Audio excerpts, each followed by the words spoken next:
Halo semuanya, welcome back again with me in physics lesson ya. Selamat pagi buat kita semuanya. Selamat bertemu kembali dengan saya di pelajaran fisika ya. Jadi sekarang kita akan melanjutkan pembahasan kita ya tentang tekanan udara ya. Pada minggu-minggu yang lalu kita sudah membahas tentang atmosfer dan juga tentang cuaca. Jadi tekanan udara ini adalah salah satu unsur dari cuaca ya. Jadi di sini akan kita bahas tentang tekanan udara. Apa itu tekanan udara ya? Ya. Tekanan udara merupakan suatu tenaga yang bekerja untuk menggerakkan massa udara dalam setiap satuan luas tertentu. Tenaga yang menggerakkan massa udara tersebut menekan searah gaya gravitasi bumi. Ya, jadi tekanan udara itu adalah tenaga yang bekerja untuk menggerakkan massa udara. Ya, jadi udara yang ada di muka bumi ini ya itu memiliki massa ya. Jadi setiap wilayah atau daerah itu massa udaranya itu berbeda-beda ya. Iya. Satuan tekanan udara adalah milibar atau MB atau hektopascal atau HPA ya. Iya, jadi satuannya itu bisa juga pakai milibar, bisa juga pakai hektopascal. Ya. Tekanan udara akan berbanding terbalik dengan ketinggian suatu tempat, sehingga semakin tinggi tempat dari permukaan laut, maka akan semakin rendah tekanan udaranya. Mengapa bisa demikian? Kenapa semakin tinggi tempat dari permukaan laut sehingga tekanan udara semakin rendah? Karena semakin tinggi suatu tempat, maka akan semakin berkurang udara yang menekannya, ya. Iya. Oke, jadi untuk tekanan udara, ya. Tekanan udara ini bisa diukur dengan alat yang namanya barometer, ya, barometer. Jadi alat untuk mengukur tekanan udara itu adalah barometer, dan barometer ini terdiri atas dua jenis. Ada itu barometer raksa dan ada juga barometer Android ya. Ya, jadi itulah nama alat yang bisa digunakan untuk mengukur tekanan udara ya. Iya. Faktor-faktor yang mempengaruhi tekanan udara antara lain tinggi rendahnya suatu tempat ya. Ini tadi yang disampaikan yang berbanding terbalik itu ya. Semakin tinggi suatu tempat, lapisan udara akan semakin tipis dan semakin renggang, sehingga tekanan udara yang ada semakin rendah. Kemudian faktor yang kedua adalah temperatur ataupun suhu. Apabila suhu udara tinggi, maka volume molekul udara itu berkembang sehingga tekanan udara menjadi rendah dan berbanding sebaliknya ya. Artinya berbanding sebaliknya itu semakin rendah volume udara, maka tekanan udara akan semakin tinggi. Itu artinya ya. Iya. Kemudian faktor yang ketiga adalah kelembaban udara. Ya. Kelembaban udara juga memiliki hubungan yang terbalik dengan tekanan udara. Artinya, semakin tinggi kelembapan udara, maka semakin rendah tekanan udara, ya. Jadi itulah tadi ada 3 faktor yang mempengaruhi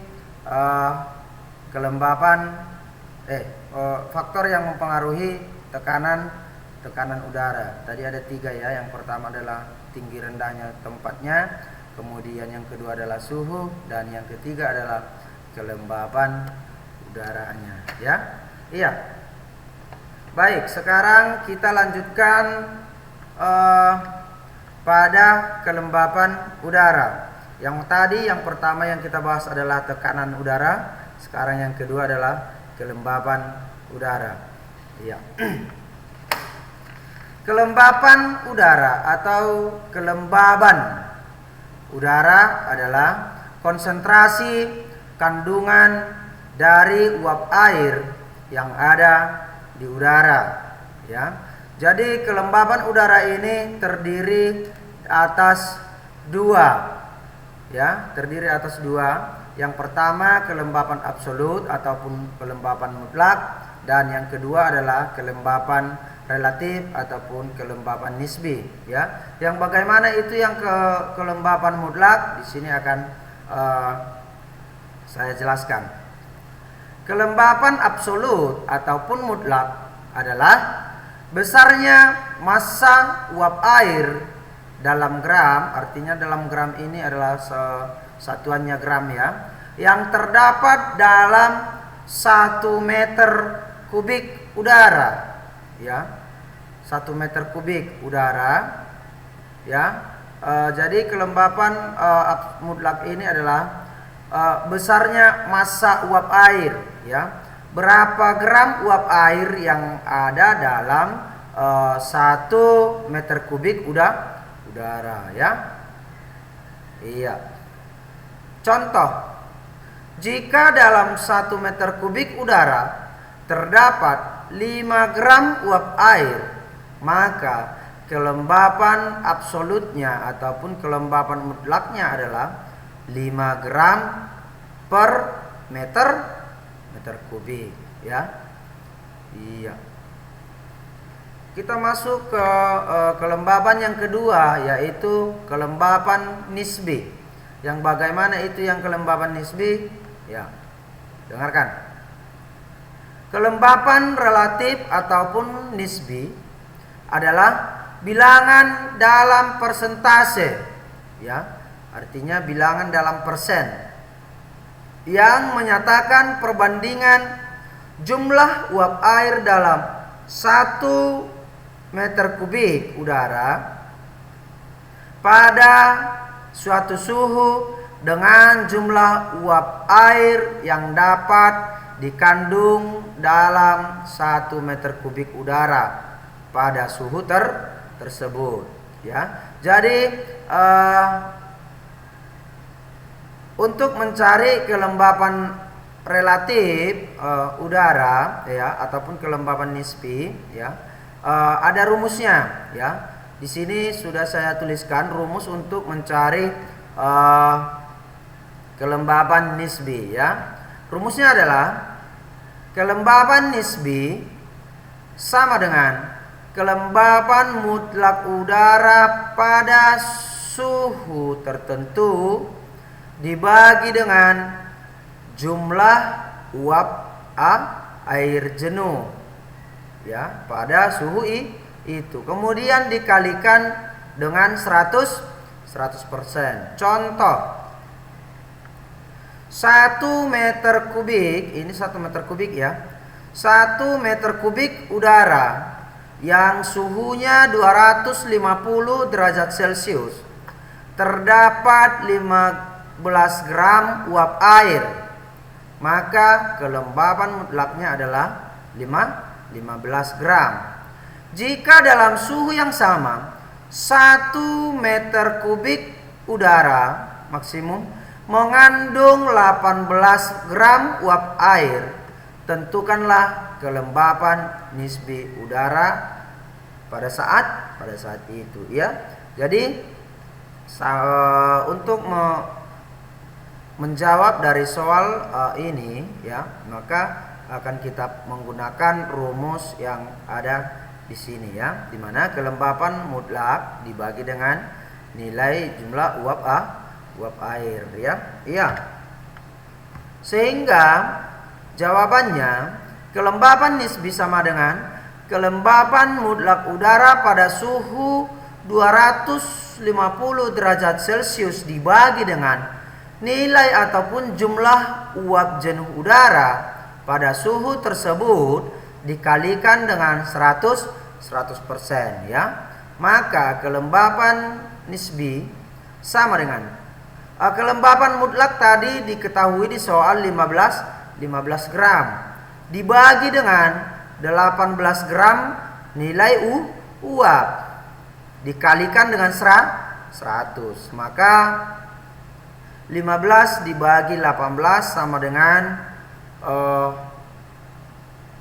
0,8333 ya, dikali 100 sama dengan 83,33% ya. Ya, oke, sampai di sini bisa dipahami dan diikuti ya.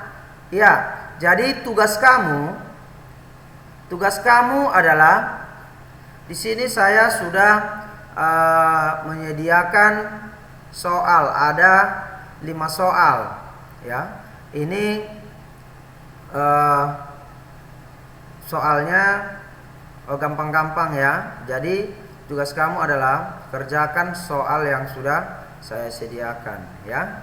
Ya, untuk soal yang kelima, tuliskan dan jelaskan faktor-faktor yang mempengaruhi kelembapan udara.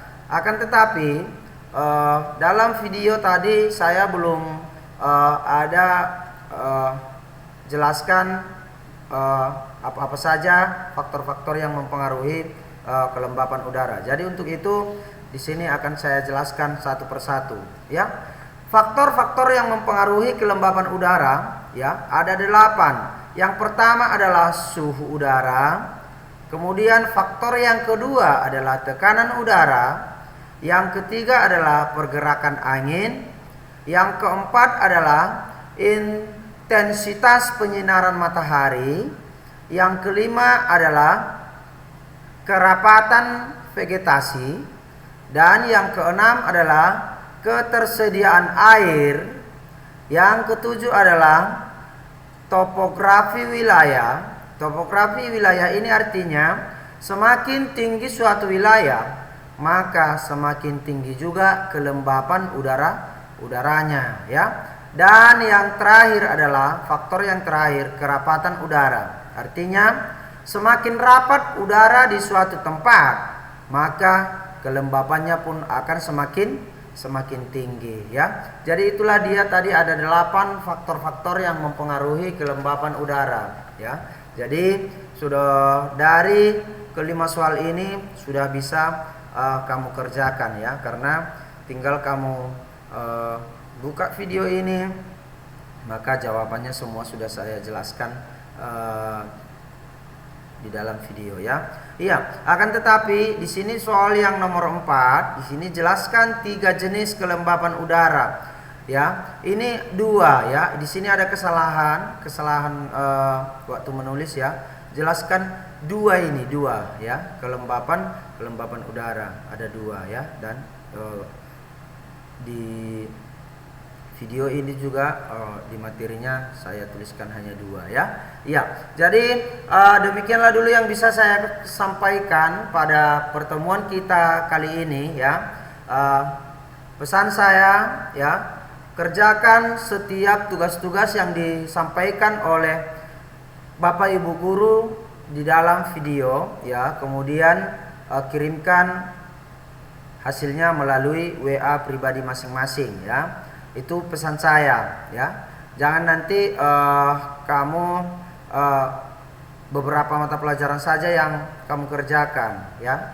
Jadi semua tugas yang diberikan oleh Bapak Ibu guru itu tolong dikerjakan ya. Oke, jadi cukup sekian dulu yang bisa saya sampaikan untuk saat ini. Sekian dan Terima kasih.